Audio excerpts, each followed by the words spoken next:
বাসায় মিষ্টি বানানোর কথা হলে আমরা ভয় পেয়ে যাই, কারণ ছানা বানাতে হবে। আজকের এই মিষ্টিগুলো বানিয়েছি কোনো রকমের ছানা ছাড়া সাবুদানা দিয়ে। এটা দেখতে যতটা লোভনীয়, খেতে তার থেকে বেশি মজার। একবার না খেলে বুঝতে পারবেন না। বাসায় গেস্ট আসার কথা থাকলে আগের দিন বানিয়ে রাখতে পারেন, সবাই খেয়ে এটার ফ্যান হয়ে যাবে। এটা এতটা মজার খেতে। ইন্দোনেশিয়ান এই সাবুদানার মিষ্টি বানিয়ে আমার মনটা খুশি হয়ে গিয়েছে। এই মিষ্টিগুলো দেখতে যেমন সুন্দর, খেতেও ভীষণ মজার হয় আর বানানোও সহজ। সহজ রেসিপিতে শেয়ার করছি, চাইলে যে কেউ বানাতে পারবেন। বাসায় গেস্ট আসলে বাহির থেকে আর মিষ্টি কিনতে হবে না। এই মিষ্টি বানিয়ে কিন্তু কাজ চালিয়ে দিতে পারবেন। মিষ্টিগুলো বানানোর জন্য এখানে নিয়েছি 1 কাপ সাবুদানা, আর 1 কাপে 250 গ্রাম সাবুদানা আছে। আর এখানে দিয়ে দিলাম 1 কাপ কুসুম গরম পানি। এটাকে ভিজিয়ে রাখবো 30 মিনিটের জন্য। এখানে একটা বাটিতে নিয়ে নিচ্ছি 1/2 কাপ লিকুইড দুধ আর 2 চামচ চালের গুঁড়া। দিয়ে দিচ্ছি 1/4 টিস্পুন অরেঞ্জ ফুড কালার। ভালো করে মিশিয়ে নিব। এখানে নিয়েছি 1/2 কেজি দুধ। দুধটাকে জাল করে একটু ঘন বানিয়ে নিয়েছি। তারপরে এখানে মিশ্রণটা দিয়ে অনবরত নেড়ে চেড়ে জাল করে নিব।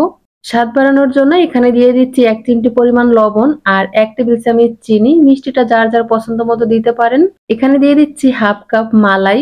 এটা দুধের মালাই ছিল। আপনারা চাইলে কিন্তু এখানে ক্ষীর, মাওয়া বা গুঁড়া দুধ ব্যবহার করতে পারবেন। মালাইটা দেওয়ার পরে অনবরত নেড়ে চেড়ে এটাকে ঘন করে এরকমের একটা মিশ্রণ তৈরি করে নিব। মিশ্রণটা তৈরি হয়ে গেলে চুলার উপর থেকে নামিয়ে নিব। মিশ্রণটা ঠান্ডা হয়ে গেলে ছোট ছোট করে এরকম বলের মতো বানিয়ে নিব। এই তো সবগুলোকে বানিয়ে নিয়েছি। 30 মিনিট পরে ফিরে আসছি। সাবুদানাগুলো কিন্তু ফুলে ডাবল হয়ে গিয়েছে। এটাকে এখন ভালো করে মুথে নিতে হবে। হাত দিয়ে কচলাইয়ে একদম নরম ডোয়ের মতো বানিয়ে নিব। একটু পাতলা পাতলা হয়ে গিয়েছে। এটাকে আমি 10 মিনিটের জন্য রেস্টে রাখবো, তাহলে কিন্তু খুব সুন্দরভাবে সেট হয়ে যাবে। 10 মিনিট পরে এখান থেকে কিছুটা মিশ্রণ নিয়ে হাতের মধ্যে পাতলা বানিয়ে তারপর একটা লাড্ডুর মতো যে বানিয়ে রেখেছিলাম ওগুলো দিয়ে দিব। এরপরে মুখটাকে খুব ভালো করে আটকে এইভাবে গোল করে নিব। আর অবশ্যই হাতে তেল মেখে নিতে হবে। সেম ভাবে আমি আরো একটা মিষ্টি বানিয়ে দেখালাম। এই যে সবগুলোকে বানিয়ে নিয়েছি। আর এখানে একটা রাইস কুকারের ঝালি নিয়েছি, তার মধ্যে একটু ঘি ব্রাশ করে দিলাম। এরপরে একটা একটা করে মিষ্টি দিয়ে দিব। সবগুলো মিষ্টি সাজিয়ে দিয়েছি। এখন এটাকে রাইস কুকারে সিদ্ধ করে নিব 10 মিনিটের জন্য, বেশি সময় লাগবে না। এখানে 1/2 কেজি লিকুইড দুধ নিয়েছি। দিয়ে দিলাম 2 চা চামচ গুঁড়া দুধ। নেড়ে চেড়ে মিশিয়ে নিব। বলক চলে আসার পরে 1/4 কাপ চিনি দিয়ে দিচ্ছি। মিষ্টিটা যার যার পছন্দ মতো দিতে পারেন। এখানে নিয়েছি 1 টেবিল চামচ কর্নফ্লাওয়ার। আপনারা চাইলে কাস্টার্ড পাউডারও নিতে পারেন। কর্নফ্লাওয়ারটা ভালো করে মিশিয়ে তারপর দুধের মধ্যে দিয়ে অনবরত নেড়ে চেড়ে এটাকে রান্না করে নিব। আর এই মিশ্রণটা কিন্তু অনেক বেশি ঘন হবে না, পাতলাই থাকবে। হালকা একটু ঘন হবে, এই যে এরকম। আর এই যে দেখেন মিষ্টিগুলোকে আমি সিদ্ধ করে নিয়েছি, কতটা লোভনীয় লাগছে। আর ঘি ব্রাশ করে দেওয়ার কারণে একটাও কিন্তু লেগেও যায়নি, ভেঙেও যায়নি, খুব সুন্দরভাবে কিন্তু উঠে আসে। মিষ্টিগুলোকে আমি এখন তুলে নিব। সবগুলো মিষ্টি ট্রেতে সাজিয়ে নিয়েছি, কতটা লোভনীয় লাগছে। একটা মিষ্টি ছিঁড়ে দেখাচ্ছে যে এটা কেমন হয়েছে। এই যে এই মিষ্টিগুলো কিন্তু যেহেতু সাবু দিয়ে বানিয়েছি তাই একটু রাবারের মতো হয়েছে, তবে খেতে ভীষণ মজার হয়েছে। একবার না খেলে বুঝতে পারবেন না এটার স্বাদ কতটা। ওই যে তৈরি করে রাখা লিকুইডটা এখন উপর দিয়ে দিব পরিমাণ মতো। এই লিকুইডের মধ্যে যখন ভিজিয়ে রাখবেন তখন কিন্তু মিষ্টিগুলো একটু নরম হবে, তখন খেতে আরো বেশি মজার হবে। মালাই দেওয়ার কারণে কিন্তু এই মিষ্টির স্বাদ আরো দ্বিগুণ বেড়ে যায়। উপর দিয়ে কিছুটা পেস্তা বাদাম দিয়ে সাজিয়ে নিলাম। এখন এই মিষ্টিটা চাইলে এভাবে পরিবেশন করতে পারেন, আবার চাইলে একটু নরমাল ফ্রিজে রেখে হালকা ঠান্ডা করে তারপরও পরিবেশন করতে পারেন। খেতে দারুণ লাগবে। রেসিপি ভালো লাগলে একবার হলো তৈরি করবেন। আশা করি সবার কাছে এই মিষ্টি খেতে ভালো লাগবে আর এই মিষ্টির ফ্যান হয়ে যাবেন।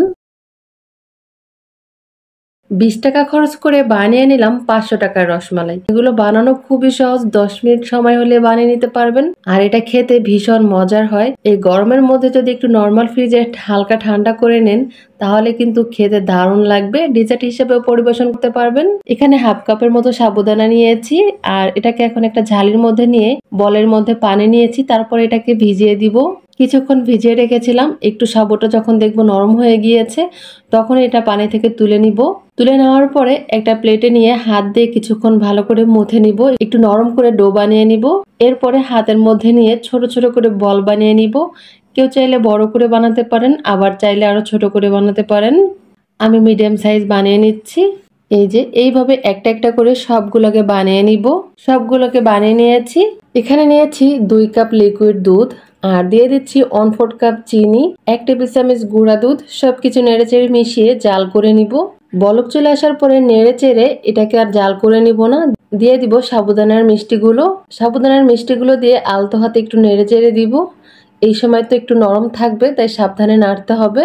তবে কয়েক সেকেন্ডের মধ্যেই কিন্তু মিষ্টিগুলো শক্ত হয়ে যাবে আর ভেঙে যাবে না। এই যে সবগুলো মিষ্টি ভেসে উঠছে, তার মানে এগুলো কিন্তু হয়ে গিয়েছে। একটু পরপর আলতো হাতে নেড়ে দিব। আর মালাইটাকে একটু ঘন করার জন্য এখানে দিয়ে দিচ্ছি কিছুটা সাবুদানা। এই মিষ্টিগুলো বানিয়েছি যে সাবু দিয়ে, সেখান থেকে একটুখানি রেখে দিয়েছিলাম, সেটাই দিয়ে দিলাম। চুলার আঁচ মিডিয়ামে রেখে এটাকে রান্না করে নিব আরো 3-4 মিনিট। চুলার আঁচ মিডিয়ামে রেখে আরো 2-3 মিনিট রান্না করে নিব। রান্না করে নিয়েছি, এখন এটাকে চুলার উপর থেকে নামিয়ে নিব আর পরিবেশন করব। এই যে পরিবেশন করে নিয়েছি, কতটা লোভনীয় হয়েছে। বিশ্বাস করেন, এটা দেখতে যতটা সুন্দর হয়েছে, খেতে তার থেকে অনেক বেশি মজার হয়েছে। একবার বানিয়ে না খেলে বুঝতে পারবেন না। একটু নরমাল ফ্রিজে যদি ঠান্ডা করে নেন, তাহলে কিন্তু এটা আরো খেতে বেশি মজার হবে। আর মিষ্টিগুলো দেখেন, এটা একটু রাবারের মতো হয়েছে, একটুও কিন্তু ভেঙে যাবে না। খুব সুন্দরভাবে এটাকে রান্না করে নিতে পারবেন যে কেউ। রেসিপি ভালো লাগলে অবশ্যই একবার তৈরি করবেন, আশা করি সবার কাছে খেতে ভালো লাগবে।